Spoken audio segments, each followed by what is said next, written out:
So I'm delighted to introduce Professor Dani Prieto-Alhambra, who is the section head for health data sciences at the Botnar Research Centre, the University of Oxford, and a professor for real world evidence at Erasmus Medical Centre in Rotterdam.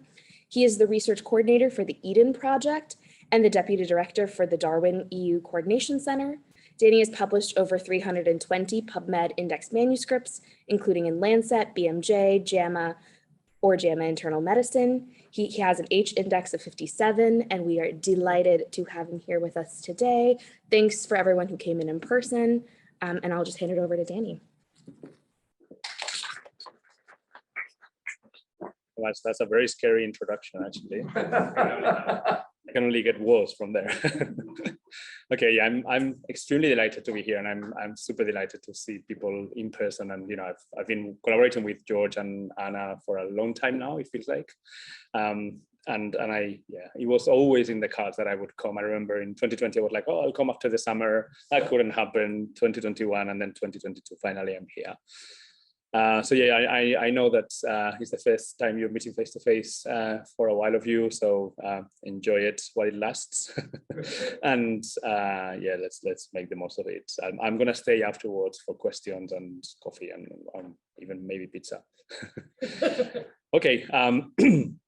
Some of you were probably at the Odyssey meeting in Bethesda earlier, or sorry, last week, and Peter Reinbeck gave an introduction that looks a little bit like this one I'm going to give here. So yeah, if you find it boring, you can look at your WhatsApp or something else when I'm presenting. This is a disclosure that now I am always using in my slides, which I find interesting because I don't work for the EMA, but we have to put it in all the presentations.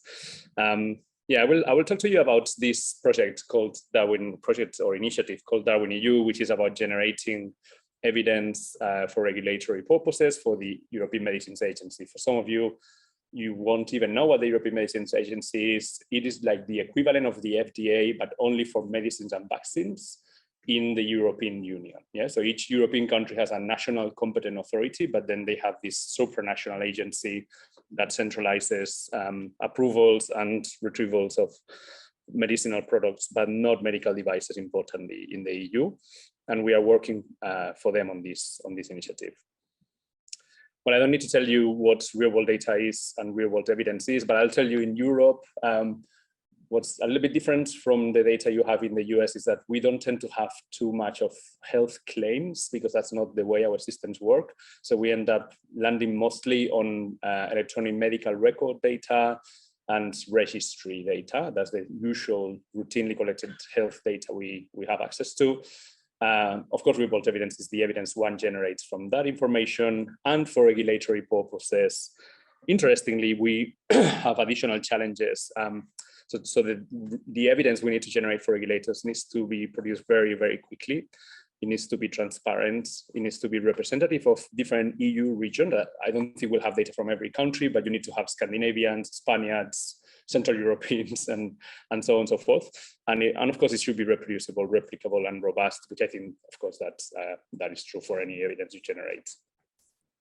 So the challenge there is not only that we have 20 many countries, it's also that we have 20 many languages. The country where I come from, Spain, has 4 official languages.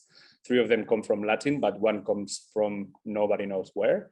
And people, clinicians, and healthcare professionals will be coding in those languages, right? So if you think you speak really good Spanish and you ever want to go to Spain to do some work in there, if you go to my region, that won't be enough. You will need to learn another language. That's how tricky it is. So imagine when we are looking at data and harmonizing data, this challenge that is already a challenge in the US is a challenge times 20 something in the EU. Yeah, so when you start looking at analytics, this is the challenge, right? So if you have an analytical method you want to apply and you have data that probably contains similar information from different countries, but in different languages and formats, you basically cannot plug one into the other. And we end up doing this thing, and we've been doing this for a long time, including myself, when we were doing international studies in Europe, which is having a bespoke solution for each different study, which is, basically really, really ugly. The idea is that with the standardization of data, when data looks the same like here, you can then produce different pipelines, different analytical programs, and use them to run different analysis in different data sets with very little effort.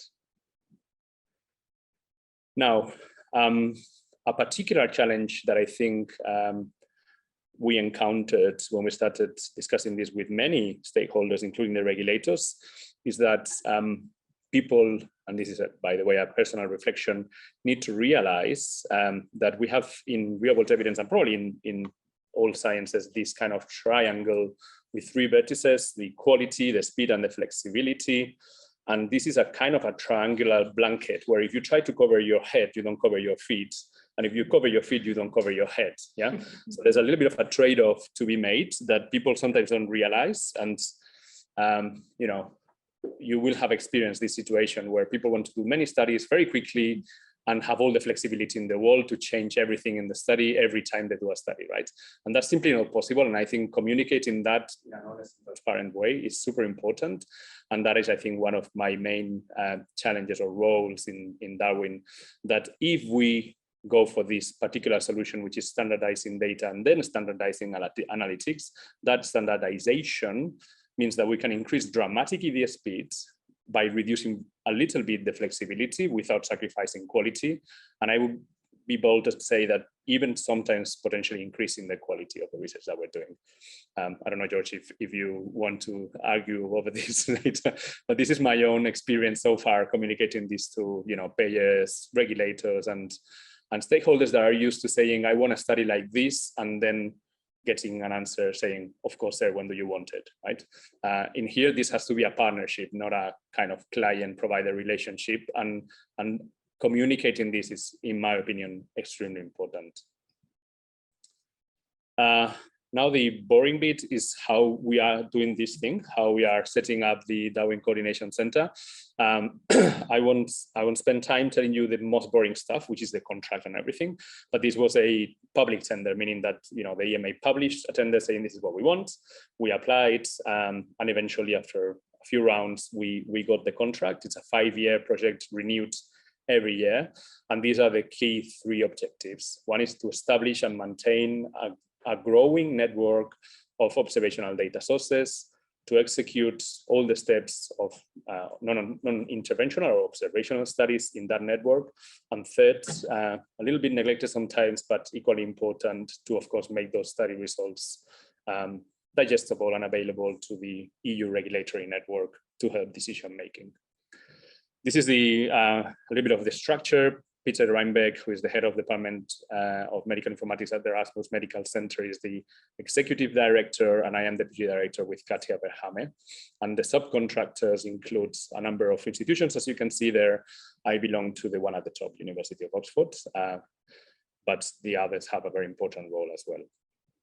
Peter will be visiting on Friday, just by the way.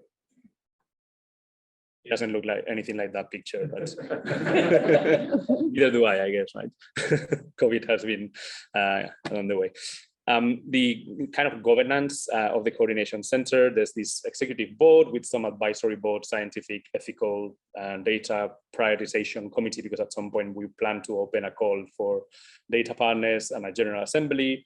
And there's the director office where Peter, myself, and Katia sit. And then you have, as you can see there, 4 pillars: development, which is basically developing software and developing pipelines and, you know, vocabulary and so on to make the studies happen. Operations, which is all about having the network well managed and executing studies. Technology, which is, as you can imagine, infrastructure, security, and so on.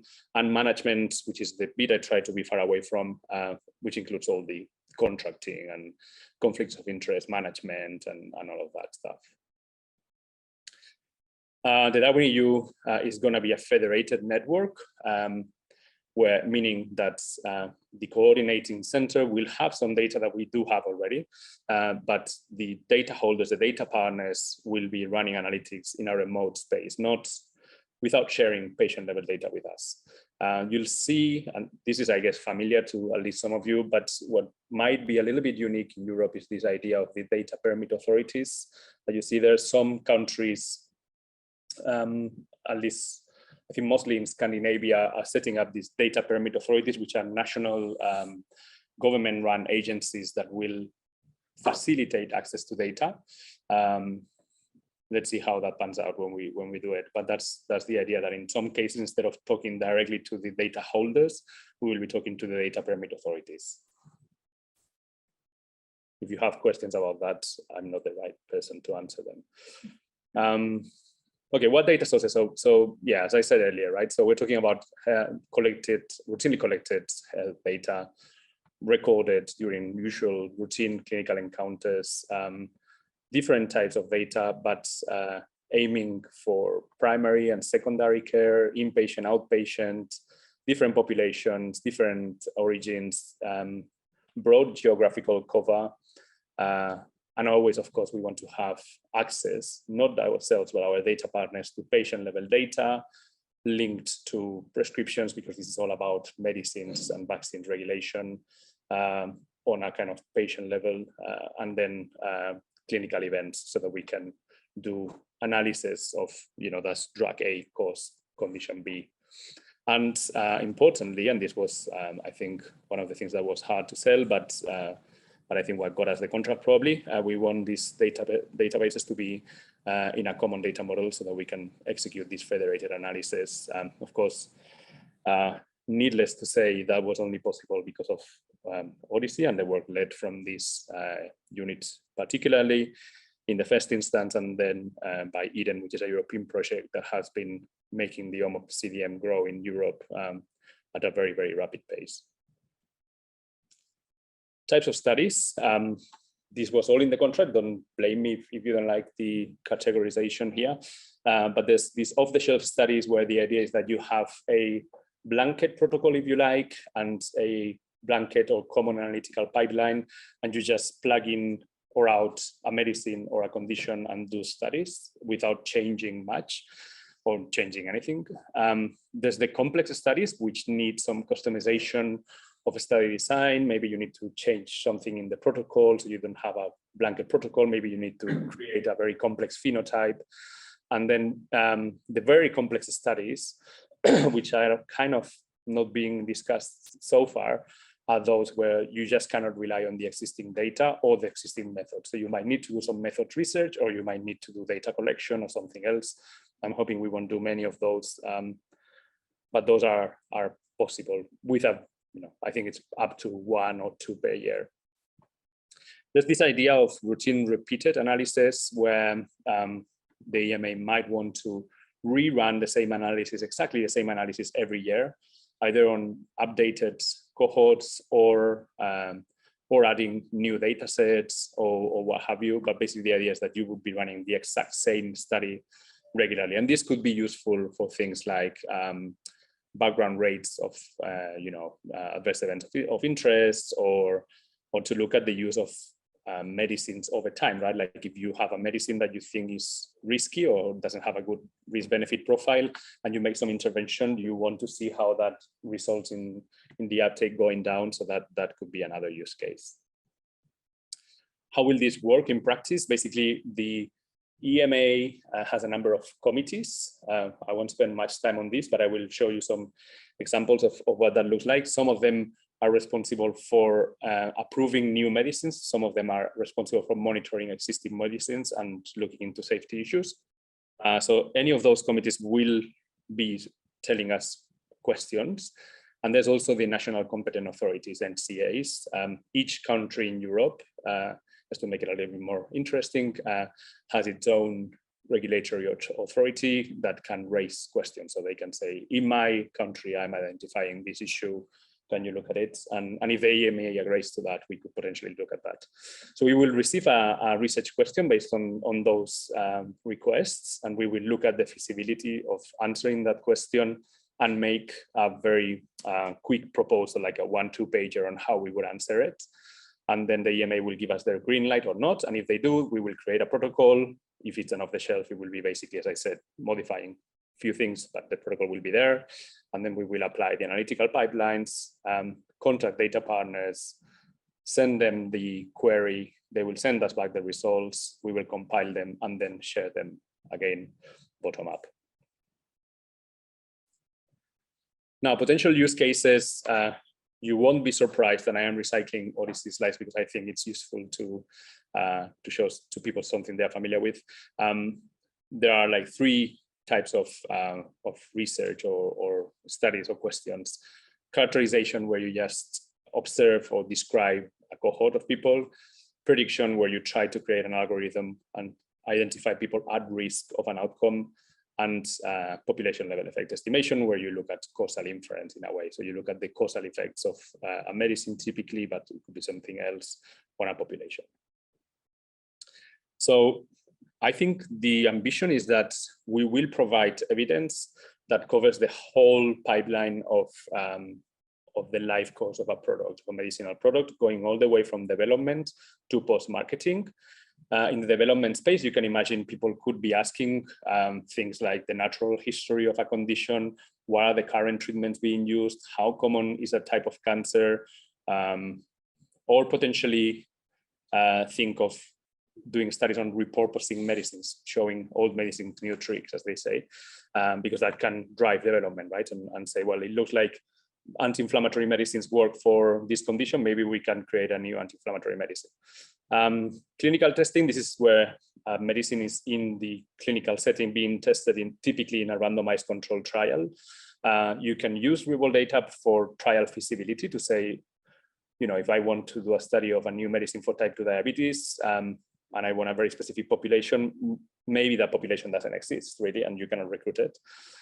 Synthetic arm trials, contextualizing safety signals. So if you have a signal in a trial that says, oh, we're seeing a little bit, you know, too high a mortality in the asthma treatment arm, can you tell us how many people are dying in the general population? You can use data for that. There are some, I hope we won't do this because we are not experts, but there's of course people doing pragmatic trials where they use real world data to do follow-up, and you can also do a trial and then follow up beyond the trial, especially for safety. And then in the post-marketing space, drug utilization studies, risk minimization measure effectiveness. This is where regulators say, I want this medicine from now on not to be used in women of childbearing age, and then you should see that changing the pattern of use of the medicine.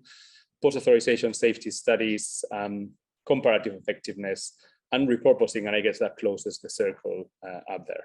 So just to give you a kind of completely made up example, if you are interested in long COVID and facts, and that's the only thing that's not made up here, because I am, you can say, okay, how often does that happen? How long does it last? Are there any clusters of people that look very different? What are the potential causes or potential preventative treatments based on the existing medicines?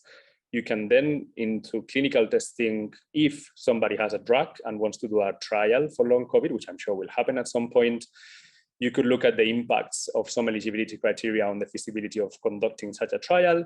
You could look at the rates of severe adverse events in the population that looks like the people in the trial.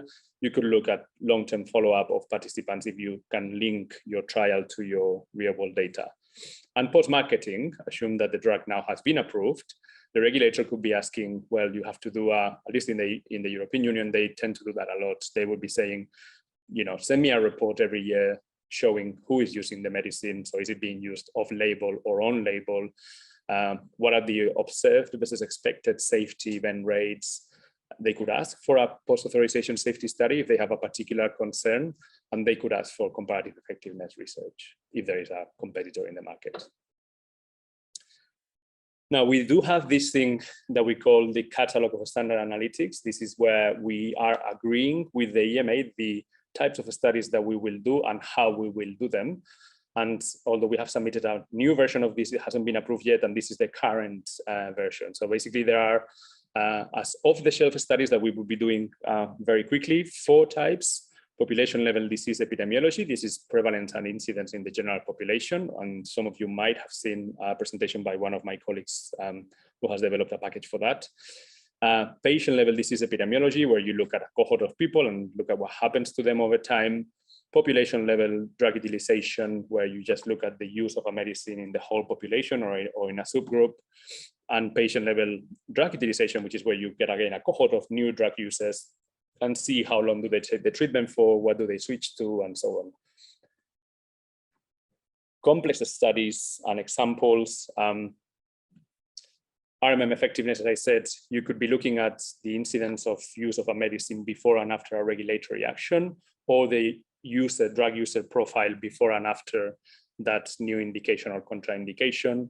New user active comparator cohort studies. This is a usual post-authorization safety study and comparative effectiveness, and self-control case series. Needless to say that the last two in this catalog, there are already very good tools in the Odyssey toolbox to do them. So I'm hoping we won't need to do any or very detailed development for that. So progress to date and next steps. So in terms of development, we do have a new pipeline for population level disease epi. There's a pipeline that has been created also for data partner onboarding, where we obtain some metadata from the data quality checks, and so on. There are other tools that are being developed as we speak, for instance, a drug utilization studies module. We have shortlisted and are in the process of onboarding 10 data partners for this first year. And we have 4 studies that have been requested and are ongoing. And I won't talk too much about technology and management because I don't know that much about it, but there's a lot of work going on in there as well. Now, just to show you very quickly, a very, very brief benchmarking exercise we've done on this first DARWIN EU pipeline called Incidence Prevalence, very, very imaginative title. So this is data looking at whether our package, so using this package, we can create incidence rates of COVID in UK and Spanish data compared to the official figures. And as you can see in the first wave, there's of course a lot of differences because people were not being tested appropriately. But after that, the incidences match quite nicely. And in Spain, the first wave was even worse. It was quite a disaster in my home country at the time. But then after September, October, when PCR testing became available in the community, you can again see how these track each other very nicely. And another benchmarking exercise that I guess Anna and George will find more interesting. This is a replication of the BMJ paper on background rates that you guys worked on, with a bespoke code that was written for that, compared to using our package, where if you get exactly the same result, the dots will be lying exactly on the diagonal, and you can see how they are very well aligned across there. Yeah. I will finish with some previous relevant examples of studies that we've done that probably took us here. And I don't think I will take more than 5-10 minutes because I would like to have time for discussion. Yeah. So population level disease epidemiology, this is one of the studies we will be doing, characterizing the epidemiology of COVID-19 vaccine adverse events of special interest. This is work that was led by Anna, George, and other colleagues in the community and was published in the BMJ last year. And basically the idea here was that we would be generating evidence on the historical rates of a number of events that were identified a priori as potential side effects of the COVID vaccines, yeah, so that the regulators could use that as a benchmark, if you like. I guess the key learnings from this were a little bit different from what I expected before we started. The first one is that if our regulator says, oh, you know, we think we have a problem with anaphylaxis, tell me what's the rate of anaphylaxis in the population. That's very hard to do because the population is very heterogeneous and the rates change with age and sex. And that is even more extreme for things like MI, right? Which you don't need to do the studies to know, but this confirms, of course, MI is not something that you can say has an incidence of 3 per 100,000 in the population. You need to tell me what is the population being exposed before I can tell you that answer. And even within a same age and sex stratum, you can have great heterogeneity across databases as the second learning, and that doesn't always represent in a similar way. So as you can see here, the heterogeneity for narcolepsy within a given age and sex band is much wider than for Guillain-Barré syndrome. This is a table that I guess has been cited very, very heavily by many people because it compiles all the information we obtained. And it shows how, again, age and sex specific rates are needed if you really want to do something meaningful in terms of observed versus expected rates. I think I've said this already. Okay, and then an example of something that could look like a complex study in the DARWIN EU initiative could be something like this: an observed versus expected plus self-controlled case series analysis that we did using data from Spain and the UK, again published in the BMJ earlier this year. We were looking at 3 cohorts of people vaccinated with any COVID vaccine, people testing positive in a PCR for COVID, and historical data from 2017-2019, so pre-pandemic data. And we were comparing the 2 first cohorts to the third.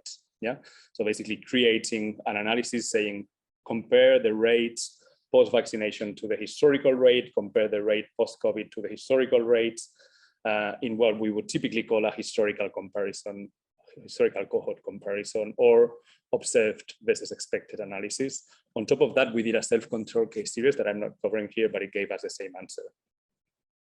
And what we observed is what you see here. So we had no signal. We didn't find an increased risk of Bell's palsy, encephalomyelitis, or Guillain-Barré syndrome with any of the vaccines, but we found a very, very important increase in risk post-COVID compared to the historical data. That would be the orange line in these plots, yeah, with quite scary signals. We were very lucky to have on board a neuroimmunologist, I think is the name, of people who deal with these conditions, who trained in Philly, actually, and is now back in Europe, who told us that, because she ends up being the person who sees all these, not Bell's palsy, that's for ENT, but encephalomyelitis and Guillain-Barré syndrome, she had seen a few of those post-COVID and she had not seen any post-vaccine.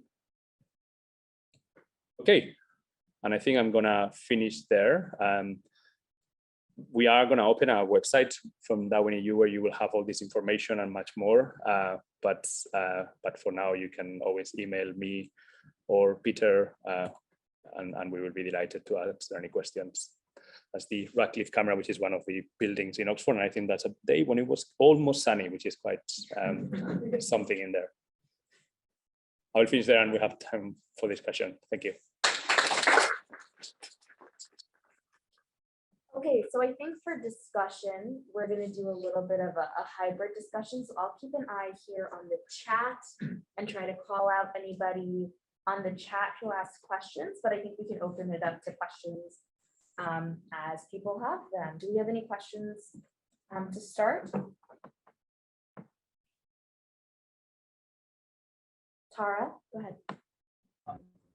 Hi, thank you so much for the talk. I really appreciated it. I think it's really, like exciting and cool work that, as you mentioned, really will streamline the process of the EMA being able to request certain results that are helpful for approving drugs, as you mentioned, and other things. I'm curious if you're aware of any kind of broader goals or things that can be enabled through this the implementation of this to streamline that process and how things might inform policy. I'm thinking about things like reducing disparities or things like that that could really be that research could really be accelerated through the implementation of this. So you cut out a little bit, but if I understood your question correctly, you were asking what is the current process before DARWIN for the EMA to ask these questions, or were you asking something else? Yeah, well, about the process as well, but also if there are any goals that that broader goals I was thinking about, improving disparities. Okay, beyond regulation enabled by this, yeah. Got it. Yeah. So I'll answer both because I think there are different questions. The first one, so currently the EMA can ask questions of regulatory nature in different ways. One is they can, and they do, ask industry that they provide data and that they do studies. And of course, industry does a lot of studies and they commission a lot of studies. When they get requests from the regulators in the European Union, regulators can go as far, based on the pharmacovigilance law from 2012, to make studies mandatory. Like they can give you conditional approval of marketing authorization, conditional on a study. Yeah, so that's how far they can go. So they can really, really request studies and make them very important. On top of that, they can also commission studies themselves. They have a mechanism called rapid observational studies, where they can put tenders, and they do that. And then people answer those questions. So the work that we have finalized recently looking at thrombosis, thrombocytopenia vaccines, which will be published in the BMJ next week on Friday. That was one of those tenders where they said, we want a study done on this, we want an independent study, and we did it for them. Those are the two mechanisms they have, and maybe they have others that I don't know. Now about using or generating real world evidence in Europe beyond regulatory purposes. There's something called EHDEN, European Health Data Space, that's just starting, but that is the kind of body or the initiative that has the ambition to produce data for many, many other purposes, including HTA, like health technology assessment, including disparities, including public health surveillance, and all sorts of things. So you can watch that space. I know that we're going to be doing a pilot study with them about COVID. But that is where all these things that are beyond regulation will happen. And I think they will probably give the powers to the right agencies to do that. Like, you know, if you think public health surveillance will be done by the European CDC, HTA will be done by UNETA. So Europe has these supranational agencies that do these things. Great, thank you. Yeah, Denise? Thank you. This is a great talk. My question is, what is the current status of agency like EMA consider the evidence from randomized controlled trials and observational studies? And also, what do you think in the future with more observational studies done in a reliable way, how this could influence government agencies and regulatory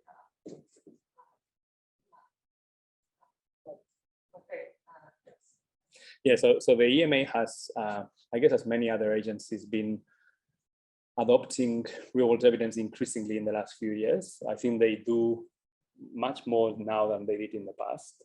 There are, if you think of the different stages of drug development, as I showed earlier, there's a key stage, which is this clinical testing or clinical development stage, where you do need randomized controlled trials. And I think that will continue to happen, to be honest, for many reasons, including that, of course, if you don't have the drug in the market, you cannot do real world evidence because you have no exposures, right? So the RCTs will continue to happen. I just hope that that regulatory agencies will look at real world evidence beyond safety. That's the usual use case for them, has been safety always, because that's what's harder to do in a trial. Like, it's very hard to think that you will, you know, recruit somebody to participate in a trial when you tell them, we think this drug causes heart attacks. Do you want to enter the study, right? And also because these things tend to be much rarer, meaning that much more rare, meaning that you need massive trials and sometimes long-term, right? Like things like cancer happen in the very long term, and then you cannot really afford to do a trial with 200,000 participants followed up for 10 years. So I think safety was always kind of where they used real-world evidence a lot. And now I'm seeing adoption by other committees. Like I was recently giving a talk to one of the committees that takes care of what they call orphan medicines, which are treatments for conditions that are very rare.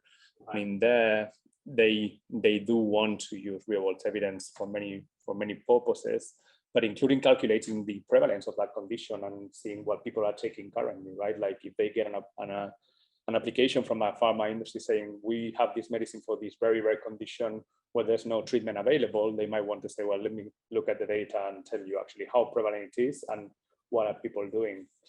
So I think it's becoming, you know, more, the adoption is increasing very rapidly now. And you mentioned complex studies as one of the things that you're shooting for, and part of that was the external kind of data to the EHR that you might want to add to accomplish those goals. And I'm curious if you could speak a little more and what you have in mind for that. Yeah, so we've done, I don't have the slides here, I could have added that as an example. We've done some pharmacogenomics, for instance, where they wanted to know whether post-vaccine thrombosis shared the same genetic liability as historical thrombosis, just to see whether there is a different mechanism going on.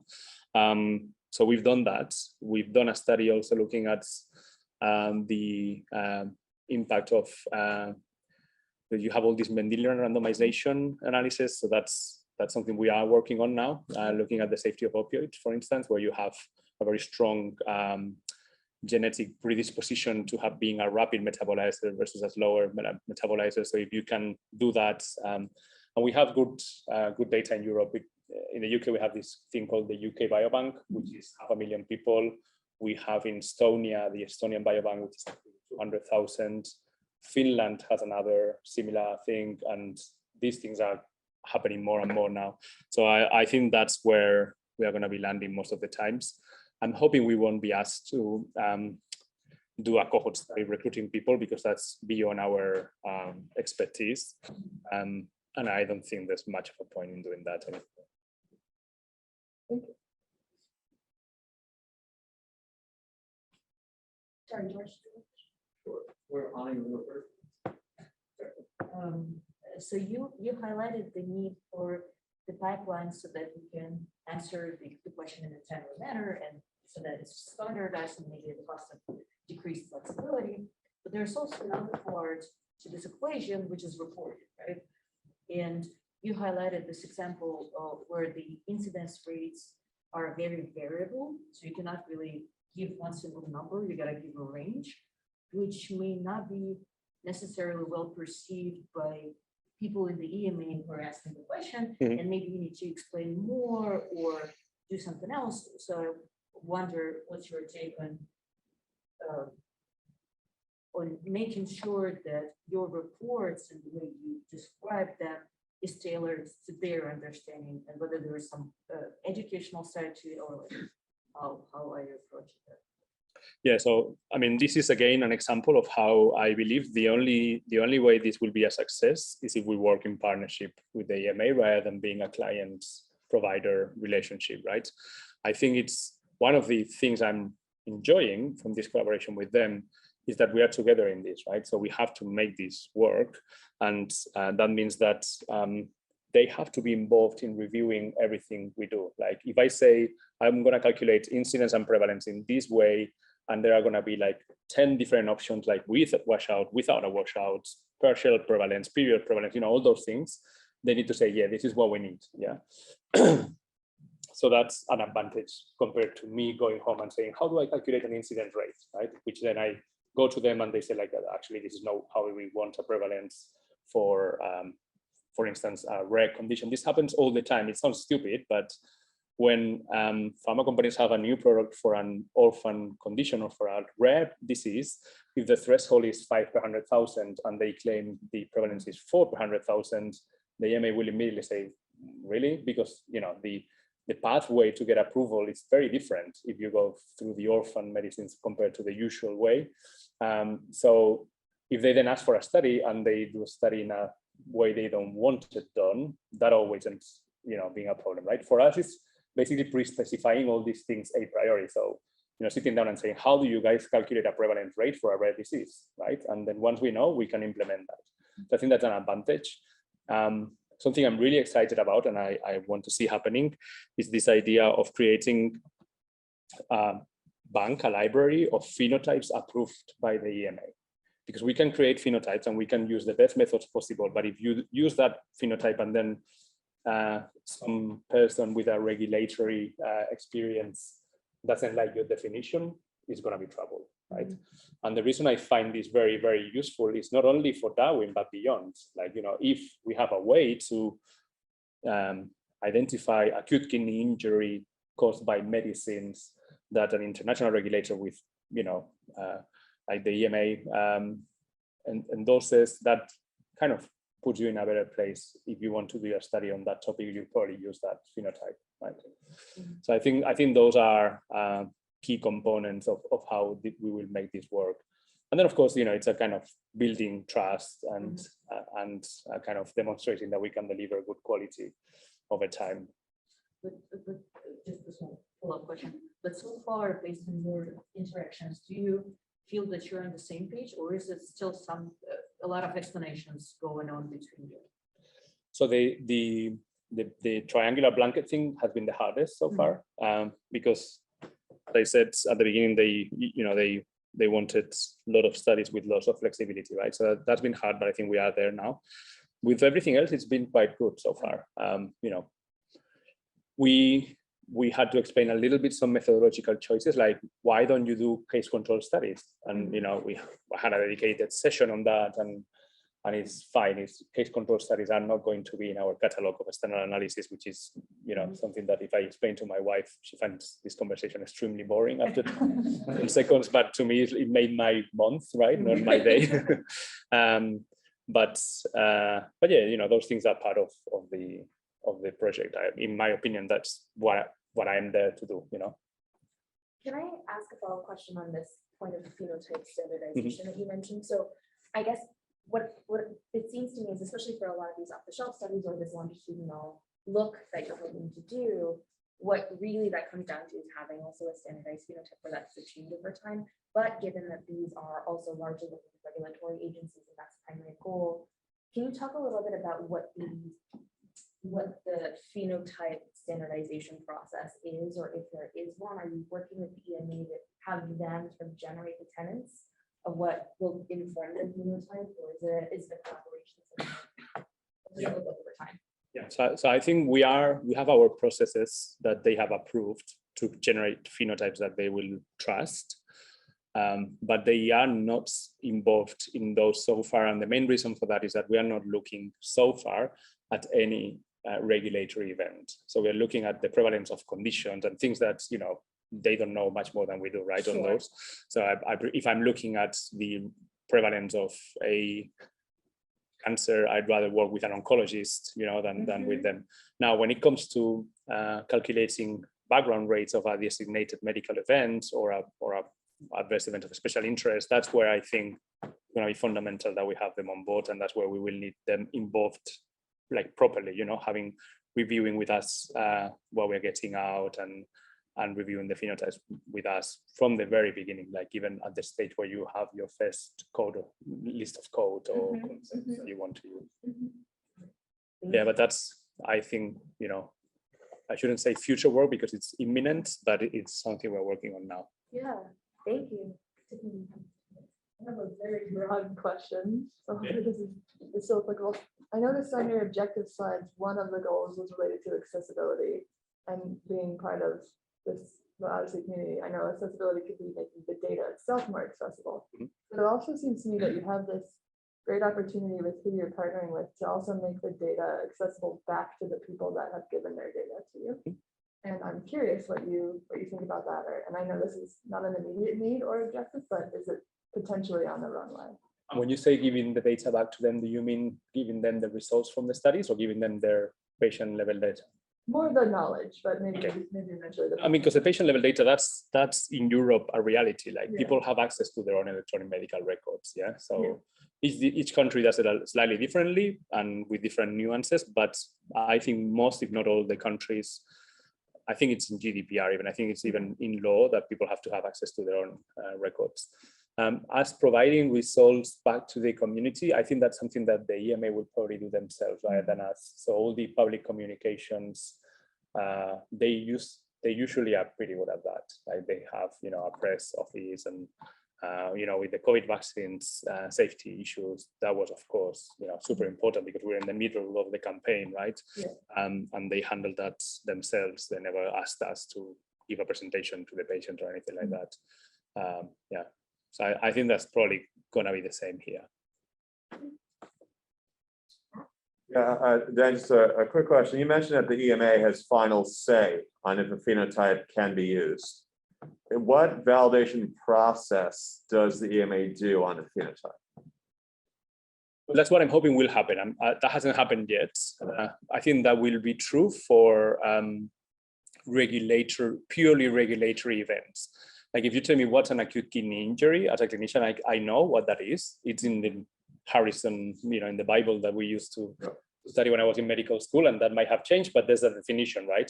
But if you ask them what is an acute kidney injury, that's a drug-induced acute kidney injury, right? So if they want a drug-induced acute kidney injury, they should be working with us to tease out how they see that, right? And these are people who usually are with a background of reviewing loads of spontaneous reports data. They are clinical assessors and people who do that for a living, pharmacovigilance and stuff like that. So they will have a lot of experience with the narratives of these things and so on. Let's see how that goes. That's my hope. I don't know if it's going to work out, but I think there's a lot of value in having an endorsed phenotype for regulatory conditions. Yeah, I cannot tell you much more because we haven't done it yet. I can tell you next year. After being in New York for 3 days, I know I'm going to come back. So.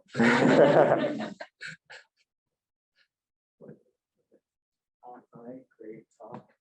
So perhaps this is beyond the scope, but I've done a lot of work in capacity building in Sub-Saharan Africa as well as Central America. And so I'm wondering, and sometimes multinational research collaborations can really help with capacity building in research limited settings. And so I'm wondering if there are lessons learned from Darwin as you're building this, if there are lessons that might be shared with other regions that are looking to build something similar to it, or sort of if there's advice, things you wish you had known or sort of done earlier on. Yeah, no, that's fantastic. I think I wouldn't be so arrogant as to say that we have lessons to teach yet, because we've just started, right? I think maybe some people can teach us lessons. I hope we will be there at some point. I think there are lessons from EHDEN, though, which is this kind of partnership I didn't explain here, but the idea there was that we would be mapping data from all over Europe to the OMOP CDM and then do studies together. I'm very passionate about capacity building, and I live in a country where I didn't grow, and I come from a country where there is less capacity than there is in the UK, clearly, when it comes to scientific capacity for many, many reasons.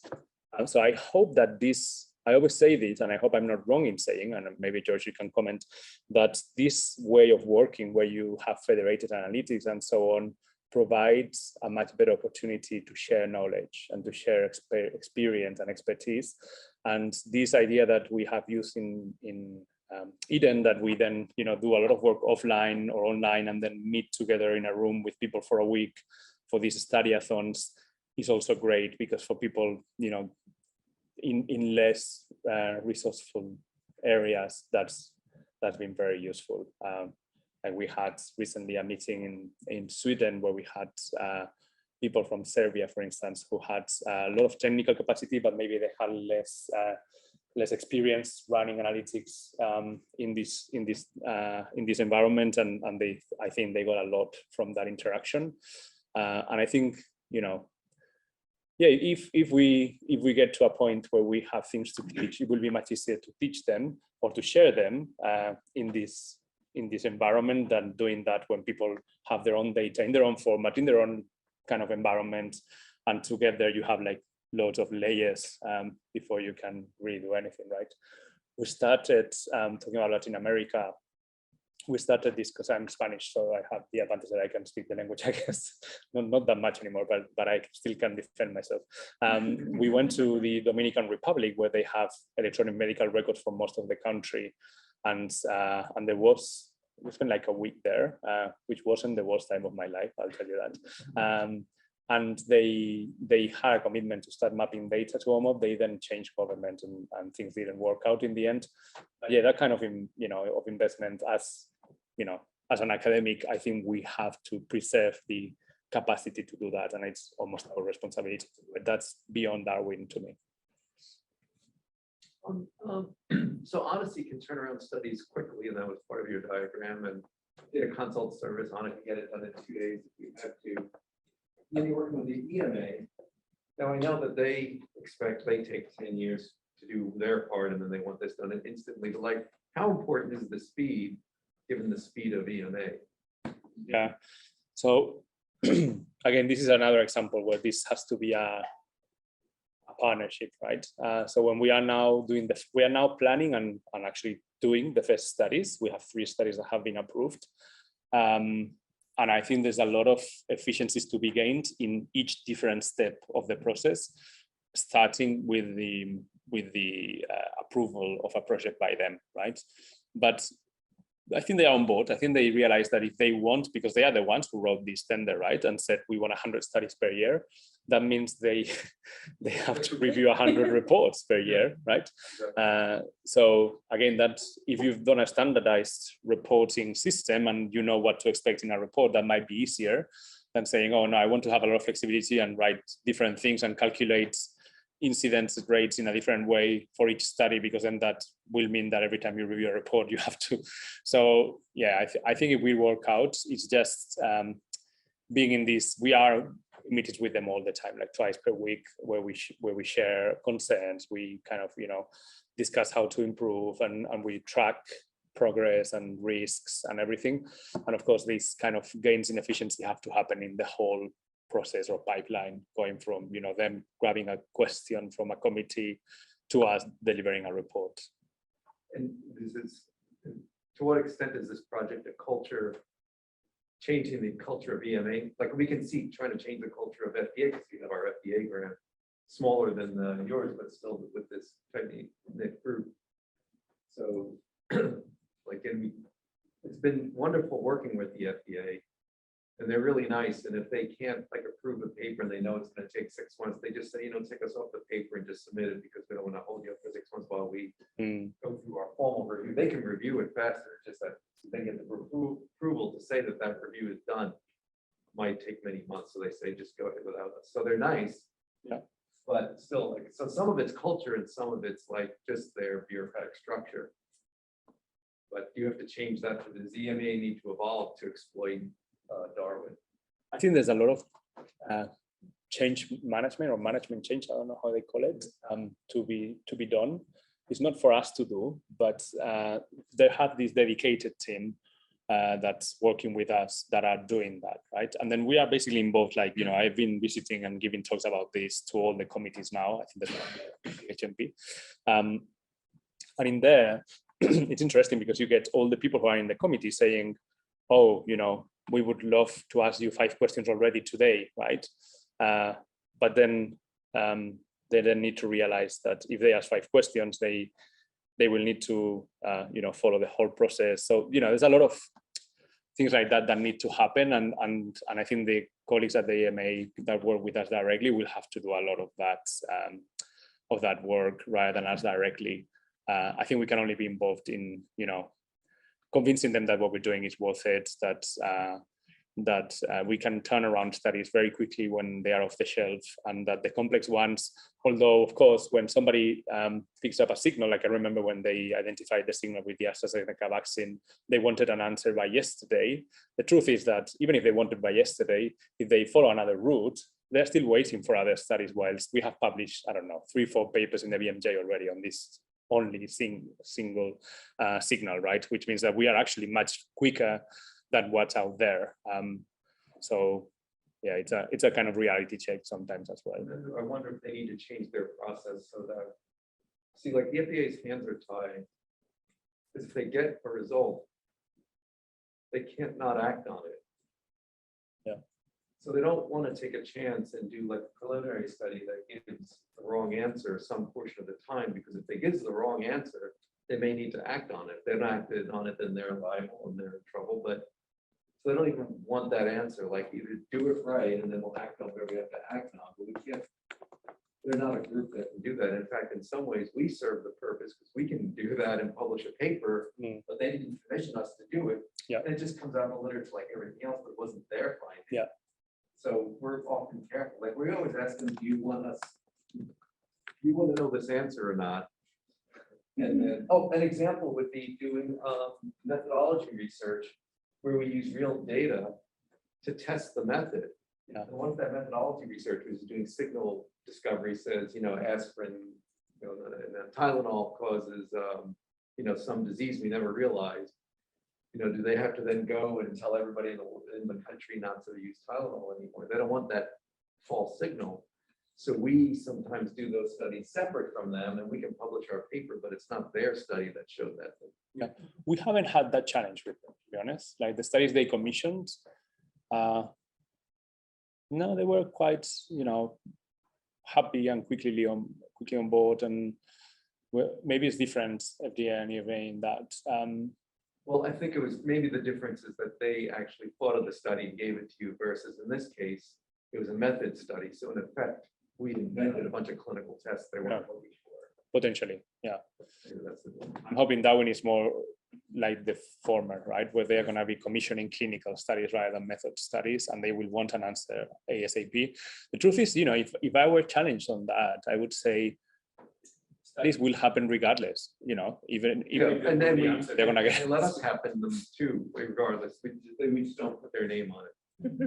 And many times they do respond to pharmacovigilance type of safety signals assessment, which, you know, I don't want to comment too much on the robustness of those methods, but they are there and people use them, and that's how you identify signals many times, and people publish that as well, right? So I think we have time for one more question. Jason? Hi, yeah, thanks for the talk and overview. So I guess obviously the EU is racially homogenous. So I'm curious if there's been any attention placed on including underrepresented minorities in data. yeah, so I don't think we are anywhere near where you guys are in the US paying attention to that in Europe, being entirely honest and transparent here. It's also true that we don't have, probably this is an A priori that I would need to confirm with data, yeah, but I don't think we have similar issues to what you have here in that because all our healthcare systems are universal, everybody gets healthcare and everybody is represented in the data. It's just that we never stratify or we never look at that in more detail as you potentially do here. There is increasing awareness though. So we have, someone in my team has a grant to improve the granularity of ethnicity data in UK data because we think it's not good enough and we have ways to improve it through linkage. So I guess my summary answer would be we need to do a lot more work than we are doing and we are in a very different space to what the US is, I believe, because of the way the healthcare systems work, but that is not an excuse not to improve what we're doing. I hope that's a good answer. Can we have another round of applause for Dani? Thanks everyone for the questions. We'll see you all next time. For those of you online, for those of you here, we have pizza back. Please grab a slice. Have a good one, everyone.